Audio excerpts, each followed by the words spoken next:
Assalamualaikum Pak Tahon. Waalaikumsalam warahmatullahi wabarakatuh. Mohon maaf pagi atau siang hari ini saya mengganggu aktivitas Bapak karena ada kegiatan salah satu tugas PDP demonstrasi seksual 23.1 yang yaitu tentang wawancara tentang kasus-kasus yang merupakan dilema bagi Bapak Pimpinan yang perlu wawancara dengan beberapa kepala sekolah, ya salah satunya adalah kepala sekolah di tempat yang Pak. Jadi mohon izin Bapak untuk menyampaikan beberapa pertanyaan terkait dengan dilema pengambilan keputusan yang dialami Mas. Yang pertama Bapak, selama ini bagaimana Bapak dapat mengidentifikasi kasus-kasus yang dialami di sekolah Bapak yang melibatkan murid tentunya yang menjadi sebuah dilema etika atau rujukan moral bagi jenengan dan terkait dengan pengambilan keputusannya bagaimana yang dilakukan oleh Bapak. Baik, terima kasih Pak Bina. Terkait dengan permasalahan seperti kasus-kasus etika, kami yang pertama adalah harus mengenali kasus itu, harus memilih dan memilah kasus-kasus itu. Apakah kasus itu memang berefek sangat negatif pada anak atau sebaliknya. Jadi berkaitan dengan tersebut, maka kami akan melibatkan beberapa stakeholder yang ada dalam menangani kasus itu.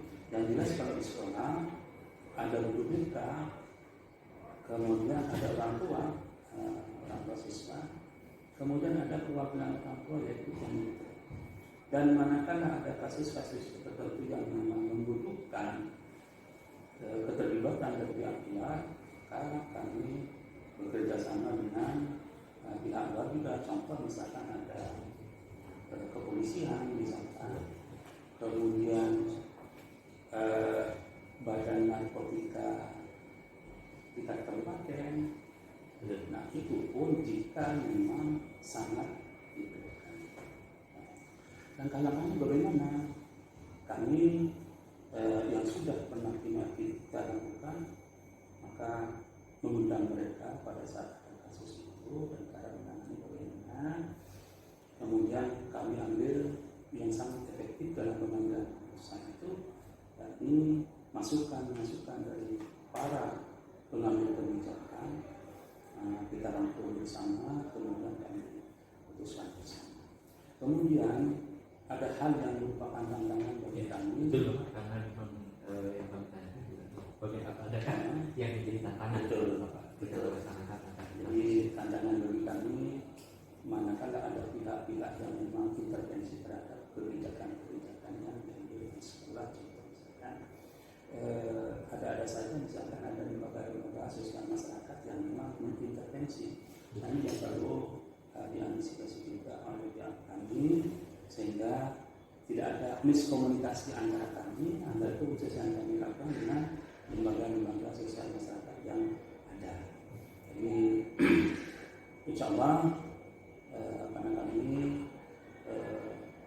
menangani kasus itu berkolaborasi dengan pihak-pihak terkait, maka menurut kami, hemat kami, maka keputusan yang kita ambil nanti insya Allah akan membawa efek yang baik pada khususnya pada anak-anak kita.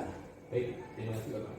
Kemudian dalam penanganan kasus tersebut Bapak, apakah Bapak punya semacam dijadwalkan ataukah pengambilan keputusan itu dilakukan serta-merta pada waktu itu juga Bapak yang seringkali Bapak lakukan?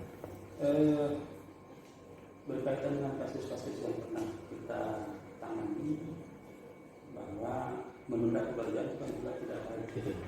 Maka jika terjadi pada saat itu, maka pada saat itulah kami selesaikan bersama.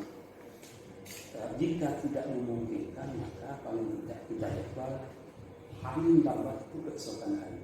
Dan itu pun jika tidak memungkinkan. Tapi kalau memungkinkan saat itu pada hari itu, maka kami lakukan dan diselesaikan pada saat yang tepat.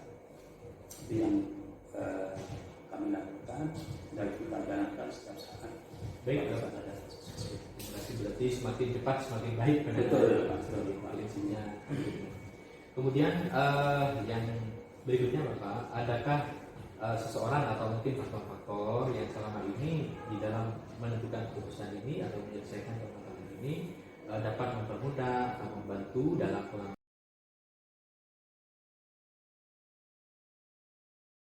Assalamualaikum Pak T. Waalaikumsalam. Mohon maaf pagi atau siang hari ini saya mengganggu Bapak. Selaku Kepala Sekolah SMK Al-Anwar. SMK Al-Anwar. Ada beberapa hal yang ingin saya tanyakan Bapak terkait dengan posisi Bapak sebagai pemimpin pembelajaran. Tentunya ketika menjabat sebagai kepala sekolah ini ada cerita Bapak tentang permasalahan siswa Bapak atau siswa dari SMK Al-Anwar yang mungkin menimbulkan dilema bagi Bapak. Artinya permasalahan itu membuat Bapak agak kebingungan karena mungkin melibatkan hal-hal yang sama-sama baik.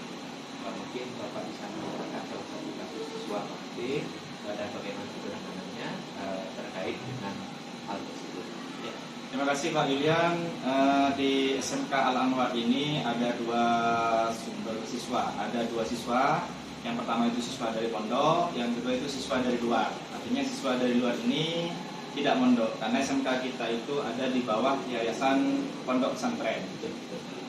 Problematika kasus yang ditanyakan Pak Yulian ini banyak sekali di kita karena memadukan dua siswa yang baik yang dari pondok maupun yang dari luar. Kalau yang dari pondok sudah tingkat keteraturannya karena sudah proses ada selain tata tertib pondok juga ada tata tertib sekolah. Nah, yang kerepotan kita itu di siswa yang dari luar. Yang dari luar perlu beradaptasi dengan lingkungan pondok pesantren. Nah, solusi dari kita setiap triwulan kita adakan pertemuan dengan wali murid karena tingkat keberhasilan di satuan pendidikan itu terdiri dari 3, guru, siswa, dan wali murid. Jadi semua stakeholder di sekolah itu bekerja sama dan sama-sama bekerja. Kemudian untuk kurikulum juga perlu ada penyesuaian. Ada kurikulum yang dari pemerintah atau yang disebut dengan kurikulum tingkat satuan pendidikan, dan ada kurikulum pondok pesantren juga kita masukkan di situ. Lokal Pak Ya, ada lokal pondok. Ada kurikulum yang dari pondok juga. Baik, terima kasih Bapak. Adakah langkah-langkah tertentu mungkin yang diambil oleh Bapak Atik dalam rangka menyelesaikan masalah tadi Bapak menyampaikan secara umum, jadi melibatkan beberapa stakeholder, kemudian juga pihak wali murid juga. Kira-kira Bapak bisa merincikan ada langkah-langkah yang pertama kita mapping dulu siswa kita yang dari luar terkait dengan beberapa pelanggaran mungkin pelanggaran tata tertib ya.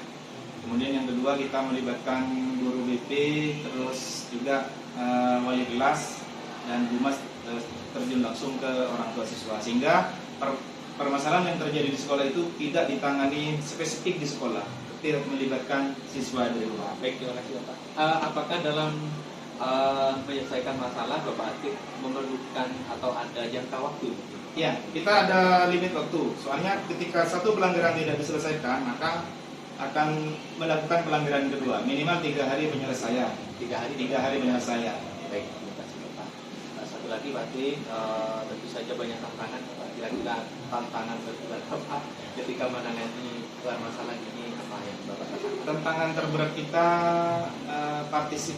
lemahnya dari partisipasi dari orang tua. Kadang BP dan humas kita turun ke bawah itu tidak ketemu dengan orang tuanya. Itu yang membuat prosesnya agak lemah. Betul, karena siswa yang pondok terutama yang dari jauh. Ya, terima kasih Bapak. Pertanyaan terakhir Pak Atik, kira-kira dari langkah-langkah yang Bapak lakukan, kira-kira refleksi atau kesimpulan apa yang Bapak temukan dari apa yang Bapak lakukan dalam rangka menangani permasalahan yang berupa dilema tersebut? Ya, refleksi dari permasalahan. Dari berbagai kasus yang saya alami selama menjadi kepala sekolah 12 tahun itu banyak sekali pengalaman kalau untuk saya. terus terutama dalam menangani masalah tingkat keteraturan kelas atau siswa yang banyak melanggar. Sehingga perlu saya pribadi perlu beradaptasi dengan zaman sekarang, sehingga setiap kali penyelesaian itu mesti ada beberapa kendala yang harus kita laksanakan, kita kerjakan. Terima kasih Bapak, sangat tinggi sekali dan sangat jelas sekali. Mudah-mudahan dapat bermanfaat bagi saya sebagai yang mungkin adalah salah satu calon dari pemimpin pembelajaran. Baik, terima kasih Bapak Atik atas waktunya. Semoga tetap sehat dan tetap semangat di dalam melaksanakan kepemimpinan Bapak dalam pertanyaan. Terima kasih. Selamat.